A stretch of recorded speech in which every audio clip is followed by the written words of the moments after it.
Eta zagunea ez da zerbait berria, da beste zerbaiten eraldaketa bezala, ez? 2011an sortu zen Azataporrua, kontsumo elkartea, baina egia da, ikusten genuela gaur eguneko beharrak edo gizartean eman dian aldaketa guztiak, lokala txiki geratu zitzaigun, eta orduan, Azataporruari pixka buelta bat eman behar geniola, egokitzeko orain dauzkagun beharrei, eta orduan hortik dator Basagunea. Garrantzitsua nik uste garala pertsona talde bat gaudela arduratuta zer jaten dugun, nondik datorren jaten duguna, horrek zer eragin daukan naturan, eta orduan nahi dugu produktu bertako edo hurbileko produktuak, ekoizleekin hartu eman zuzena, alba da, ekologikoak. Alde batetik ingurumena zaintzea, gure osasuna zaintzea, eta baita ere hau osatzen dugun guztion pertsonen egoera duintasuna ere zaintzea, ez? Hau da, baitaren nahi dugu gauza dinamika hau izatea parte hartzailea, nahiko genuke baita ere atzean dauden ekoizlean berri ere jakitera ematea, gertutasuna. Egongo da produktu freskoa batez ere, gure produktu izango da produktu freskoa, bai barazki, esneki, ogia, arrautzak, produktu freskoa izango da, eta horretaz gain ere, beste enbasatutako beste zenbait produktu ere, elikagai batzuk ere egongo da. Zerealak, galeak... Hala ere, granela lehenetsi nahi da. Gertakotasunaz gain, saritu nahi da jendeak enkarguz kontsumitu dezala. Hau da, galerarik ez dadila sortu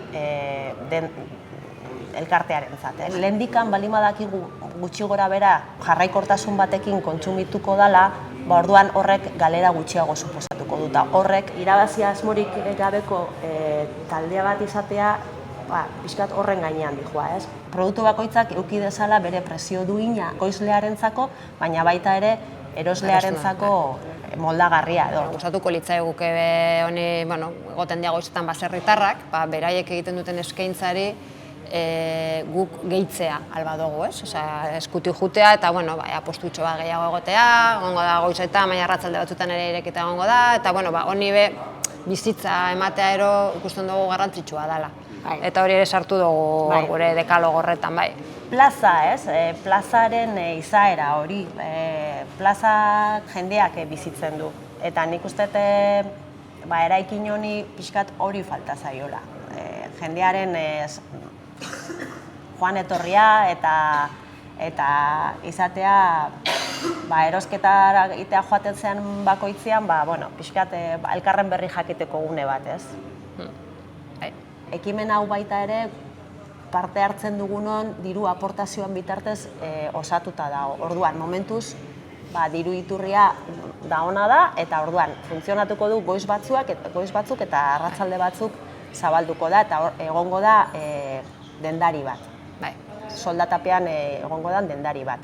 Gero oso politiaritzake baita, eta olakoak ere antolatu izan ditugu, irteerak edo bisitak.